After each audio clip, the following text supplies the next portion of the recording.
First இஞ்சி பூண்டு பட்டை கிராம்பு வெங்காயம் எல்லாத்தையும் அரைச்சிக்கணும். அதோட கொத்தமல்லி புதினா கொஞ்சம் சேர்த்து அரைச்சிக்கணும். அதுக்கப்புறம் தாளிக்க தேவையான பொருட்களெல்லாம் போட்டுக்கலாம். கொஞ்சம் எண்ணெய் நெய் ஊற்றிட்டு அந்த ஸ்பைசஸ் பட்டை கிராம்பு ஏலக்காய் அதெல்லாம் ஒன்று ஒன்று போட்டுக்கலாம். நம்ம 1/4 டம்ளர் தான் செய்கிறோம். பச்சை மிளகாய் ஒரு 4 உங்களுக்கு காரத்துக்கு தகுந்த மாதிரி போட்டுக்கோங்க. ஒரு 3 பச்சை மிளகாய் கூட போட்டுக்கலாம். வெங்காயம் தக்காளி கொஞ்சம் வதக்கி விட்டுட்டு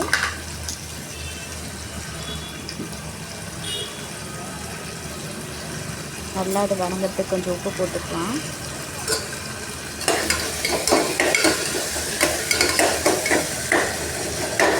இந்த சமையல் கொஞ்சம் நான் ஹரிபரியாக தான் செஞ்சேன். ஏன்னா ஹஸ்பண்ட் கொஞ்சம் சீக்கிரம் வரேன்னு சொன்னதுனால கொஞ்சம் வேகமாக செஞ்சேன்.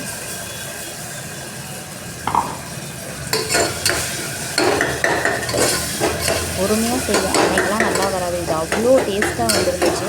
இப்போ நம்ம அரைச்சி வச்ச பேஸ்ட் அதில் ஊற்றிக்கலாம்.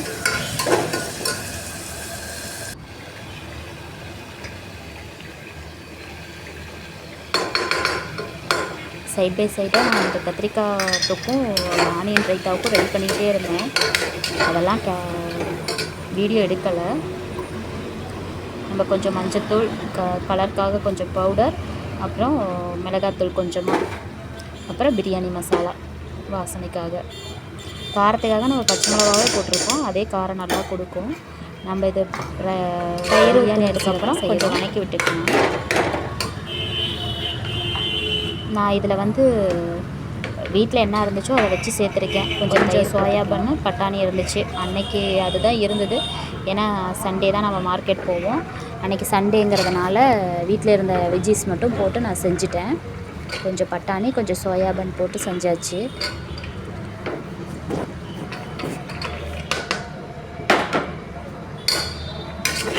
அதை நல்லா கிளறி விட்டுட்டு நம்ம இதுக்கு வந்து தேங்காய் பால் எடுத்துருக்கோம். நம்ம தேங்காய் பால் தான் தண்ணியாகவே ஊற்ற போகிறோம். நம்ம தேங்காய் அரை மூடியை அரைச்சி எடுத்து வச்சுருக்கோம். தேங்காய் பால் நம்ம எவ்வளோ அரிசி வைக்கிறோமோ அது 1:2 கணக்கில் நம்ம தேங்காய் பாலும் ஊற்றிக்கலாம்.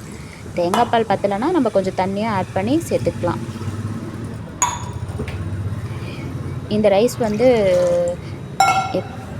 பேச்சுலர்ஸ்க்கு நல்லா ஹெல்ப்ஃபுல்லாக இருக்கும். 1 பாட்டில் ஒரு 15 மினிட்ஸில் நம்ம செஞ்சு முடிச்சுட்டு நம்ம ஆஃபீஸ்க்கு கிளம்பிடலாம்.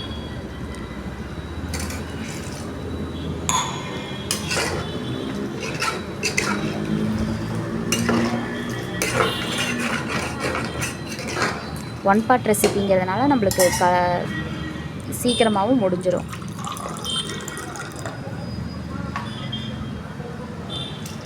தண்ணி ஒரு கொதி வந்தோன்னா நம்ம அரிசி சேர்த்துட்டு மேலே கொத்தமல்லி புதினா அதெல்லாம் போட்டுக்கலாம்.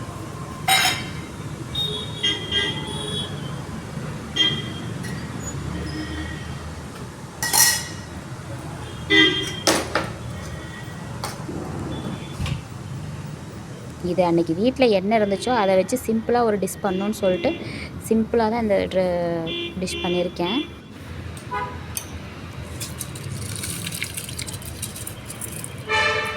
அரிசி போட்டாச்சு.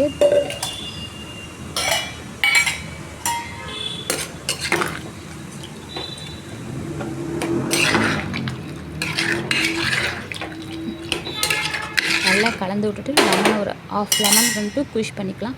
அது வந்துட்டு நம்ம அரிசியை உடையாமல் இது பண்ணிட்டு வரும்.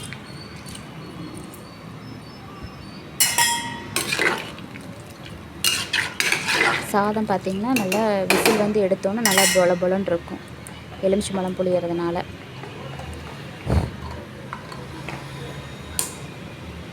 நான் இதில் நெய் ரொம்ப கம்மியாக சேர்த்துருக்கேன். கொதி வந்துருச்சு. நான் எப்பயுமே ஒரு கொதி வந்தோன்னே இல்லை அரிசி மேலே வந்தோன்னே தான் குக்கரோட விசில் போடுவேன். எனக்கு அதோட டைமிங் தெரியும், அதனால் நான் இது பண்ணிக்குவேன். நீங்கள் அரிசி போட்டுட்டு 3 விசில் விட்டுட்டு எடுத்துக்கலாம். என்னடா இதை ஒரு கையிலே செய்கிறானேன்னு பார்க்காதீங்க. நான் ஒரு கையில் மொபைல் வச்சுட்டு ஒரு கையில் செஞ்சிட்ருக்கேன். சூப்பரான வெஜ் புலாவ் ரெடி ஆகிடுச்சு. அதுக்கு தொட்டுக்க பார்த்திங்கன்னா கத்திரிக்காய் தயிர் பச்சடி ரெடி ஆகிடுச்சு. சைட் பை சைடாக பாத்திரத்தெல்லாம் இருந்ததெல்லாம் கழுவி வச்சாச்சு. லஞ்சும் ரெடி ஆகிடுச்சு. தேங்க்ஸ் ஃபார் வாட்சிங்.